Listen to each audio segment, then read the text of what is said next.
Good morning from Panhandle Outdoors, America's only daily outdoor TV show. Your source for fishing, hunting, and information for folks who enjoy the great outdoors. Now sit back, relax. It's Panhandle Outdoors.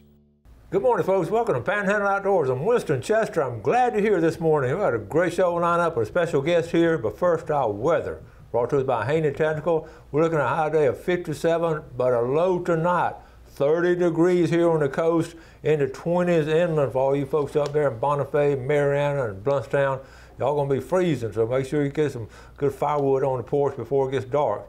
Our water temperature, check this out, 56 degrees. That's the coldest it's been all year. 56 with a Gulf water temperature. So got some cold weather, more cold weather coming. Get this rain out here this morning, and it's going to be some great hunting now this weekend, I can promise you, because those deer are going to be moving around. River readings, we're looking at Apalachicola to Bluntstown, right at 20 foot and steady. It is still high. For the longest time it's been high. Choctaw Carabel, 11.8, and it's starting to fall a little bit, right at 12 foot. And that's high for the Choctaw River Carabel to be 12 foot high. So both rivers high. The Sandhill ponds, they're just coming up out of the banks all over the place. And it's been amazing the amount of water we have had here in the Florida Panhandle. We're looking at the tide chart. Be a low tide this morning at 2:31 and a high at 4:11. So we're looking at a really good situation as far as the strong tides that come back. Yesterday was a neap tide, but tides are coming back in for the weekend with good strong tides. So let's take our break and we'll come right back with our guest. Welcome back and welcome to Ronnie Groom. Good morning, buddy. Ronnie, always, Ronnie, when he comes in here, it's just so great to have him. We spend much time off the air talking about stuff and fun stuff we do on the air. And we don't plan anything either. We just, whatever pops up. This is totally unscripted. We didn't have any rehearsal or anything for this. So what you been up to, buddy? Same old, same old. Getting over all the weather now and just getting on with the life. I noticed that you had I got tickled, saw that ad on a Rambo bicycle, electric bicycle, because you were the first one to introduce it. And I saw recently where they're going to start renting those things on 30A. Yeah. It won't be the Rambo, they're going to be bicycle colors, beach colors. That's a great thing for the outdoors person, or just somebody that wants to get good exercise. And with the trees down like it is now, that bike will get through the woods pretty good and no noise. I know it. I get 20-something miles on that charge. 20 miles and. Man, that's great. That's one little battery. You could go from here to Youngstown on that, just about. Yeah, you can pedal it if you want to. You don't have to use the battery. It's got big old knobby tires. Go on the beach, take it fishing, whatever, Well, the ideal thing is taking them to places, where you can't walk that far and all. That's right. And mainly with the deer hunters, no noise. Mm-hmm. And not just deer hunting, like you say, surf fishing. There's some places you can just put a little cart behind it. We have carts for them that will carry your coolers and your rods and reels. I can see some stuff being rigged up. I may get into that. I'm serious. That's exciting. And you set the trend, because, like I say, when the folks 30A start doing it, you know there's something to it. And, it's really going to be life-changing for hunting and fishing, I can tell you. It'll be interesting and all. Well, what else is going on down at the shop? Oh, just same old thing. We're really up and going. We're in really good shape, and we were blessed, and things are going good. How's the buck contest coming? We've got some interest, believe it or not. People are being successful. I talked to one guy that does cleaning of deer and everything, and he said he's taken in over 1,000 already. Oh, my goodness. That's a lot of deer. That's surprising. I was telling you, all the pictures this past week and a half I've gotten in on the bucks. Mm-hmm. It's been amazing the number of bucks out there that's been taken. Yeah. I didn't think there'd be that many taken this year. Been a lot, and it's going to be even better next year, because there wasn't quite the pressure on them this year so far, and it's going to be even better last year. And the fishing's the same way. Mm-hmm. Over and over again, I've heard people repeat the same thing I've said. They just couldn't get back into their hunting area, so they're just letting it slide this year. And that's what I'm doing. So. That's going to be something. Yeah, we're still cleaning out roads, but things are getting better every day, just a lot better. I agree. And downtown, folks are staying busy down there, aren't they? Oh yeah, we've been surprisingly busy down there.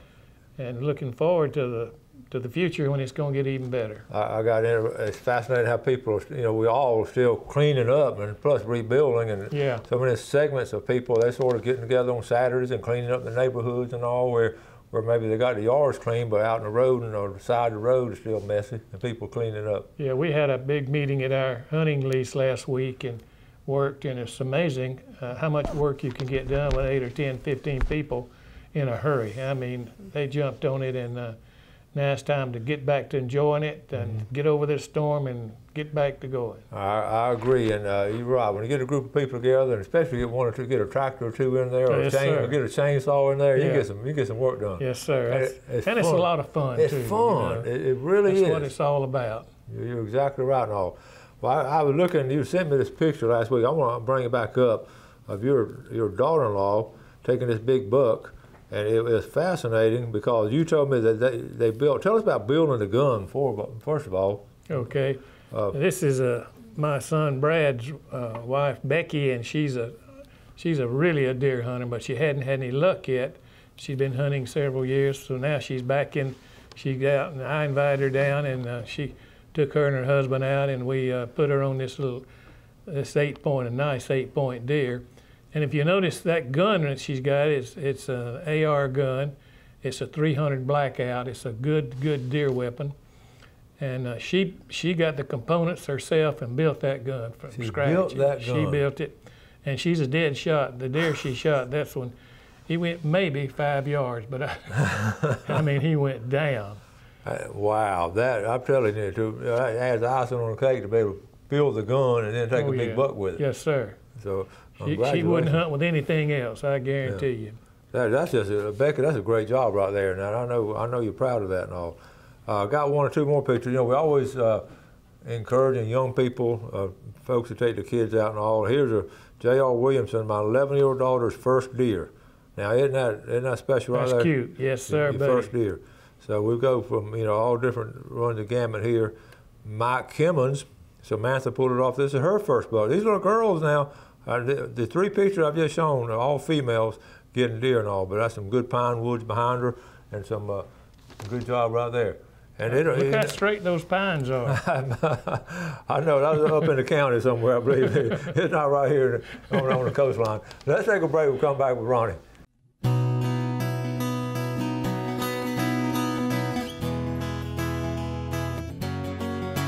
Okay, welcome back to Ronnie Groom and all. Talking about been a good year so far. We're still, in the waning stages of deer season, and it's been a good year. Been a good year, with this storm we've just had. It's good to be able to get out.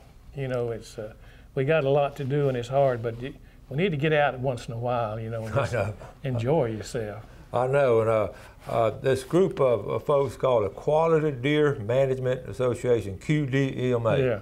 And you're familiar with them. Tell us about that.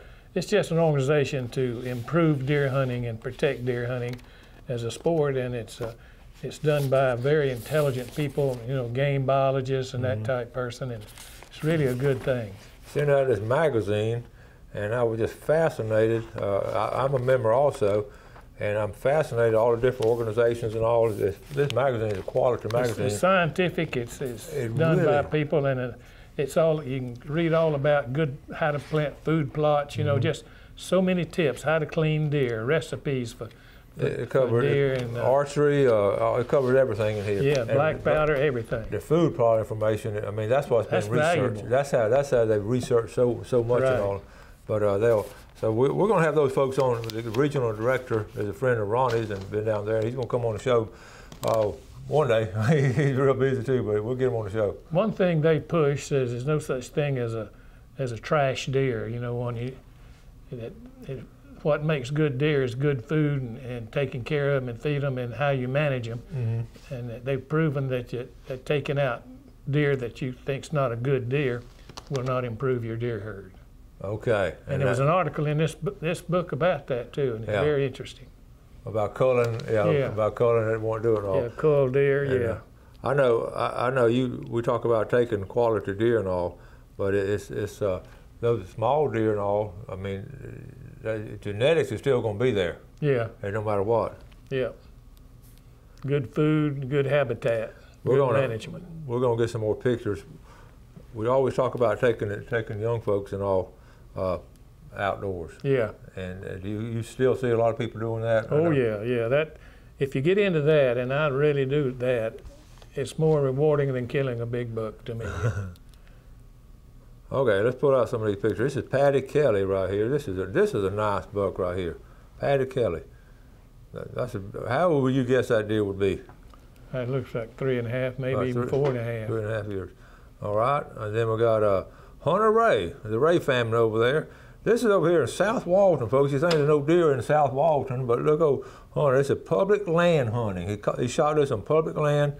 Believe it or not, I've killed a few South Walton bucks in flip-flops and shorts and all, but that's a South Walton. You don't think there's anything to eat over there, but that's some pretty good habitat over there. It sure is. Jerry saying Jackson County 8-point. That's a nice 8-point. That's a big deer. That's a wide rack deer.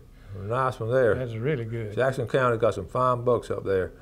Grant Conyers, our buddy over there, Grant and Reggie Conyers, Florida, and their dad, retired sheriff over there. This is their first deer. Baby girl got her first buck, okay? So there she is right there. First buck and all. She's, the ritual all the families go through. She's tickled with it on the tailgate of the truck. Okay, there's a good picture of it right there. And at night, there's Reggie and putting some blood on her face, and there she is, her first buck. And always the tradition, you put blood on her face and all. I don't know who started that, but it's always been a fine one. Speaking of fine things, this is a big buck right here. Jennifer Dutton Williams. Look at that. It's got a big body on it. And big old 6-point. That is a big buck right there. Jennifer Dutton Williams and all. So that shows a lot of things that have been going on around here. Right. Our sportsmen around here are active. I'm telling you, it amazes me, and I'm so proud of this area we live in that has so much to offer to anybody that hunts or fishes or just loves the outdoors. What's amazed me, I hadn't taken a tally, but if you look back the last 2 or 3 weeks, I've shown a lot of deer pictures. I do, January always.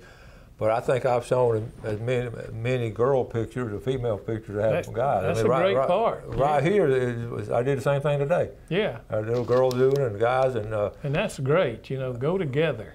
It is awesome. Take the family out. Everybody can enjoy it. Yeah. Well, look at your daughter-in-law and all. She built that gun and shot a buck with it. Mm-hmm. All right. What are some other things? Didn't you have a couple other things? I got 1 or 2 more. This is Brian Revere. He's a principal at Vernon High School. He was in my first outdoor weather class. I've mentioned Brian several times. He got this nice buck, but had trouble getting him out because of the downed trees. We got him up there in Washington County, but he, right here, I donated it to one of the best families I know. So he'd already got him one for his family, so he donated that meat to a needed family. That's a good thing. And that's the thing about sharing stuff and all. Yeah, we don't just shoot these things just to shoot them. We enjoy them, we eat them. It's good protein, and it's good for you. And being able to share with other people too. That's right. Give it away. Give some to your neighbors. It looks like we got a waiting list for people who want some. That's right. Like I do, but I enjoy it. Jeff, we got to get you some this week. Jeff, I usually give Jeff a little best of sausage and all, but we've been slacking this year, so his freezer's empty, and I lost all mine in my freezer. I like to have sausage made with it, mix a little pork with it, or beef. Some people use beef, and you got steaks and you got hamburger, and it's just a good all-around source of meat. We were talking to our daughter last night. She had made some chili up there in Tennessee, and that's what she was putting in it with their deer meat and all. And she makes spaghetti with it. Anything you do with hamburger meat. That's right. Meatloaf, whatever. Yeah, it's good. Wow. What's your favorite? My favorite, I think, still got to be the deer sausage. I love that deer sausage. Yeah, so we get together to cook out at our camp. Everybody brings deer sausage, and it's gone in a hurry. How often do y'all do a little cookout up there at your camp? At our camp, in normal conditions, we do it every Saturday. Every Saturday night. Big cookout, and it has to be really good food. We take turns being the main cook, but everybody brings some sausage or something extra, but we have really fine food. In fact, if I didn't deer hunt, I'd join that lease just to go and eat with them on Saturday. And there are people who do that. There's nothing wrong with that. No, absolutely. It's great fellowship. Great fellowship. You're around an old fire and everybody's sitting around talking and telling lies. Telling all kinds of stories about that big buck that got away and all that. And I mean, it's funny. I wish I would record all those stories and all, because there's some hilarious stories these guys talk about. Then I got a friend, Ben Steele, who his wife, I think, has taken 2 or 3 this year. He hadn't taken 1, and they giving him a hard time over there. I know we had a good friend, Mr. Fleming, you know, that owned a lot of land around here. He shot at a deer one day. They were dog hunting. They shot at a deer, and I went up to him and said, "Did you get him?" "No," I said, "I missed him completely." It was a big buck, rocking chair rack. And George Eubank said, "Well, let's just put a dog on the trail and see." And they went out there, in about 50 yards, they found this cow horn spike. They caught him. Yeah, they caught him in the act. Oh, that's funny. Let's take our final break. We'll be right back.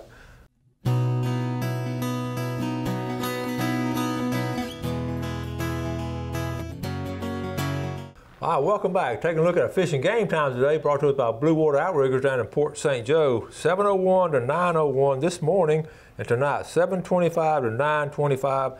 And all kinds of exciting things are coming up. You know, we look at February, it'll be here this week and all. And, right. And February, usually not a lot going on, but there is a lot going on. Yes, sir. Yes, sir. The deer are still rutting in here, and you know, fishing is not bad. It's everything's high, but fishing still catching, especially catfish. I'm telling you, the catfish and grouper too. Yeah. And they're catching stuff in all kinds of stuff in the bay. Yeah, yeah. We haven't talked about it much, but they're catching all kinds of stuff in the bay. Of course, it's got to be in season all to keep and all. We're talking about this quality deer management and all, looking through this and all. And our first ad I came into, and you, these folks at Mossy Oak, and if you haven't looked up the story of the Mossy Oak and how they got everything started, it's fascinating. Mossy Oak you know these people. Yeah, I know them. They're fine, good Christian people, and I think a whole lot of them. And the old boy that started it, Toxie Hayes, he went in to a manufacturer and he said, "I want a new camouflage." Mm-hmm. And they said, "What do you want it to look like?" And he had 2 handfuls of stuff he raked off the ground. "I want it to look like this." Mm-hmm. And they started out with the old bottomland, and now the old bottomland is probably the most popular color of all. You know, It's the old original. Mm-hmm. And those boys do a good job, and they've expanded in there selling oak trees and just all kinds of stuff. They're selling property for hunting and all that. Those boys are really on the ball. They really, I don't watch a lot of outdoor TV, but I happened to run across the show the other day and saw them on it. They were taking his son, Doc's son, had taken his dad, who was 85 years old, on a turkey hunt. He's a big squirrel hunter, by the way. Yeah, and they're Mississippi folks, but they'd hunted down in Mobile, down in Alabama and all, at the lower part of Mississippi. And that's exactly what they're talking about. They just picked up a handful of mud, had twigs in it and a leaf in it. They said, "This is what I want this is what I want it called." And they named it after there's a big old mossy oak tree on their lease, on their property they hunt on. He said that's why they named it Mossy Oak. In all their ads, you'll see that tree. Yeah, that's the same tree. That old oak tree. So many fascinating stories, on outdoors. But one of the undercurrent, the theme, the basic foundation of all these stories, you usually got a bunch of good family folks that love the outdoors, love each other, love the nature and how God put it out there, and they just and this is a great example. That's right. Have you seen it in your business your whole life? Oh yeah. It's just amazing the way it turns in this outdoor world that we're so familiar with and love so much. And you think everything's been invented and nothing's been invented, but then I turn the next page and here's talking about shooting sticks. How everybody uses shooting sticks now, and those are popular. I know you got some down there. Yeah, I don't. If I hunt it anymore, I always use a shooting stick. I use a bipod because it's sturdy both ways. Mm-hmm. And you get a monopod, but it tends to lean with me. But the hottest thing is a tripod with a setting on top that you can sit your gun in, and then if deer comes into view, you just lean down and pull the trigger because it'll vibrate up and down, left and right. Okay, I have not seen that. Yeah, that's a really handy gadget. In fact, I have a customer that's bought 3 of them for his wife because she wants one in every one of her shooting houses. You got to keep Mama happy. That's what she wants. Don't make the cook mad. Especially outdoor stuff and all. Yeah. Okay, we got a couple minutes left and all. What are some other real neat things we can do? Well, you know, it's just time now to be thinking about the season ending and getting your tree stands down and get your guns cleaned up and all that kind of thing. And don't leave those stands up year after year. You know, take them down and service them and make sure that next year you put them up strong. Right now, we're setting an awful lot of pop-up blinds.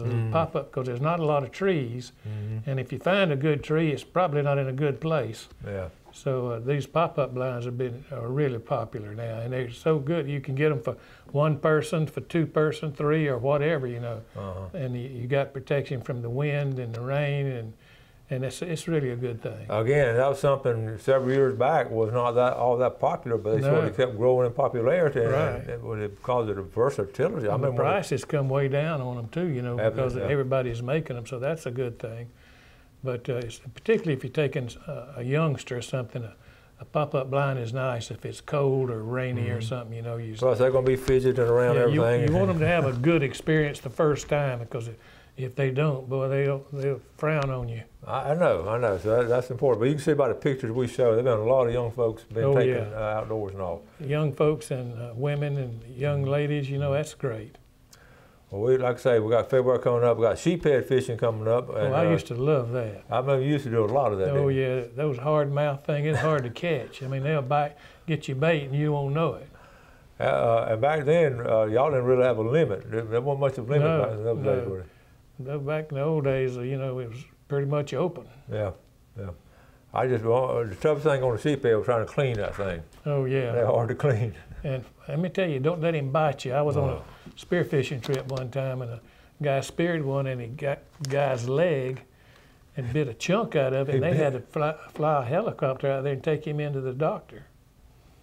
Ronnie, we got to get you to write down all these stories that you've had, and I need to come down there with a tape recorder and just record all these stories and all, and because you've had so many good outdoor stories just here locally. I've lived outdoors, really. Yeah, you've lived the dream. We got to get out of here. You got to go to work, haven't you? I better. Yes, sir, buddy. Thank you, Ronnie. Thank you, buddy. Appreciate it. Good to see you.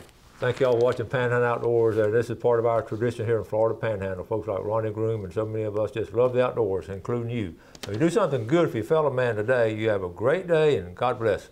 Thanks for watching America's only daily outdoor TV show, Panhandle Outdoors with Winston Chester, featuring hunting, fishing, and other activities and information to help you enjoy the great outdoors. Join us next time for Panhandle Outdoors.